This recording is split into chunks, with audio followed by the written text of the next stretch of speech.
ಚಿಕ್ಕಬಳ್ಳಾಪುರ ಜಿಲ್ಲೆ ಚೇಳೂರು ತಾಲೂಕು. ಚೇಳೂರಿನಿಂದ ಚಿಲಕಲನೆರಪುವರೆಗೂ ರಸ್ತೆಯು ಹದಗೆಟ್ಟಿದ್ದು ಸುಮಾರು 3 ವರ್ಷ ಆಗಿತ್ತು. ಆ ರಸ್ತೆಗೆ ಗುದ್ದಲಿ ಪೂಜೆ ಮಾಡಿ ರಸ್ತೆಯನ್ನು 3 ತಿಂಗಳಲ್ಲಿ ಪೂರ್ಣಗೊಳಿಸಿದರು. ಈ ಸಂದರ್ಭದಲ್ಲಿ ಶಾಸಕ ಸುಬ್ಬಾರೆಡ್ಡಿ ಕೆಲವು ವಾರ್ಡ್ಗಳಿಗೆ ಹೋಗಿ ಹೊಸ ಸಿಸಿ ರಸ್ತೆಗಳನ್ನು ನಿರ್ಮಾಣ ಮಾಡಲು ಜನರಲ್ಲಿ ಹಂಚಿಕೊಂಡರು. ನಂತರ ಜನರ ಕುಂದುಕೊರತೆಗಳ ಬಗ್ಗೆ ತಮ್ಮ ಸಮಸ್ಯೆಗಳನ್ನು ಶಾಸಕರಲ್ಲಿ ಹಂಚಿಕೊಂಡರು. ಈ ಸಂದರ್ಭದಲ್ಲಿ ಜಾಲಾರಿ ಕೆಜಿ ವೆಂಕಟರಮಣ, ಸುರೇಂದ್ರ, ಚಲಾಂ ನಯಾಜ್, ಗಂಗಾಧರ್ ಇನ್ನು ಹಲವರು ಹಾಜರಿದ್ದರು. ವರದಿ ಭಾಸ್ಕರ್, ಚೇಳೂರು.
ನಮ್ಮ ಅಮೃತ ಗ್ರಾಮ ಪಂಚಾಯತಿ ಅಂತ ಅನುದಾನದಲ್ಲಿ 5 ಲಕ್ಷ ಹಣದಲ್ಲಿ ಸ್ಕೂಲ್ಗೆ ಬೇಕಾದ ಸಾಮಗ್ರಿಗಳನ್ನು ಕೊಟ್ಟಿದ್ದೀವಿ. ಆಟ ಸಾಮಗ್ರಿಗಳನ್ನು ಕೊಟ್ಟಿದ್ದೀವಿ. ಮತ್ತೆ 2-3 ಬಿಲ್ಡಿಂಗ್ ಬಂದಿದೆ ಮತ್ತೆ ನಮ್ಮ ಸ್ಕೂಲ್ಗೆ. ಅದನ್ನು ನಾನು ಬರಬೇಕು, ಸ್ವಲ್ಪ ಡೆಮಾಲೇಷನ್ ಇದೆ, ಅದು ಬಂದು ನಾನು ನಿಂತ್ಕೊಂಡು ಅದನ್ನು ಮಾಡಿಸಿ ಆ ಕೆಲಸನ ಪ್ರಾರಂಭ ಮಾಡ್ತೀನಿ. ಮತ್ತು ನಿನ್ನೆ ನಮ್ಮ ಕೃಷ್ಣ ಬೈರೇಗೌಡರು ಚಿಕ್ಕಬಳ್ಳಾಪುರಕ್ಕೆ ಬಂದಿದ್ದರು. ಈ ಭಾಗದ ಹೋರಾಟಗಾರರು ಬಂದಿದ್ದರು. ಅವ್ರು ಮಾತು ಕೊಟ್ಟಿದ್ದಾರೆ, ಎಲ್ಲ ಕಚೇರಿಗಳು ಪ್ರಾರಂಭ ಮಾಡುತ್ತೆ ಮತ್ತು ಮಿನಿ ವಿಧಾನಸೌಧಕ್ಕೆ 10 ಕೋಟಿ ರೂಪಾಯಿ ಏಪ್ರಿಲಲ್ಲಿ ಕೊಡ್ತೀನಿ ಅಂತ ಹೇಳಿದ್ದಾರೆ.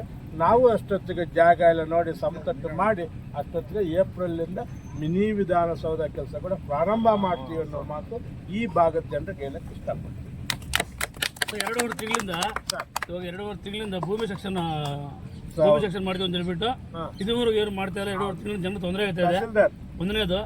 ಎರಡನೇದು ರೀಸೆಂಟ್ ನಿಂತೋಗ್ಬಿಟ್ಟಿದೆ ಸರ್. ಇದರಿಂದ ರೈತಾಪಿ ಜನರಿಗೆ ತೊಂದರೆ ಆಗ್ತಾ ಇದೆ. ಈಗ ತಾವು ನನಗೂ ಇದು ಗಮನಕ್ಕೆ ಬಂದಿದೆ. ನಿನ್ನೆ ತಾವು ನೋಡಿದ್ರೋ ಇಲ್ವೋ, ನಾನು ಊಟಕ್ಕೆ ಹೋದಾಗ ಕೃಷ್ಣ ಬೈರೇಗೌಡರಿಗೆ ವಿಚಾರ ತಿಳಿಸಿದ್ದೀನಿ. ಕಮಿಷನರ್ ಸುನಿಲ್ ಕುಮಾರ್ಗೆ ಇದರ ಬಗ್ಗೆ ಗಮನ ಹರಿಸಿ ಅಂತ ಹೇಳಿದ್ದಾರೆ. ನಾನು ಗುರುವಾರ ಸುನಿಲ್ ಕುಮಾರ್ ಕಮಿಷನರ್ ಹತ್ರ ಹೋಗಿದ್ದೆ. ಅತಿ ಬೇಗ ಅತಿ ಶೀಘ್ರವಾಗಿ ಈ ಭಾಗದ ಏನು ನಮ್ಮ ತಾಲೂಕು ನಮ್ಮ ಆಡಳಿತ ಭೂಮಿ ಸೆಕ್ಷನ್ ಇದೆ ಅದು ರನ್ ಮಾಡೋ ಕೆಲಸ ಮಾಡ್ತೀನಿ. ನಿನ್ನೆ ನಾನು ಮಾತಾಡ್ದೆ.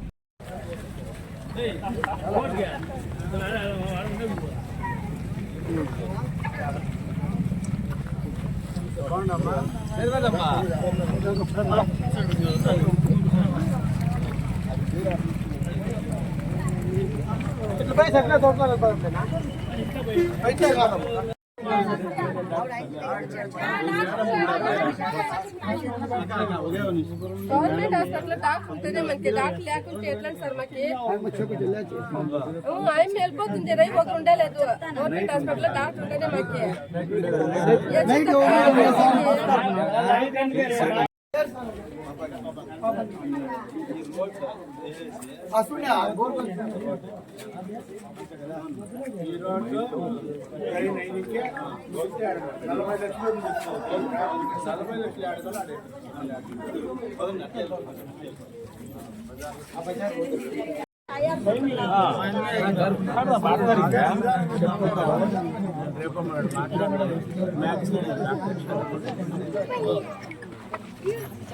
రేపు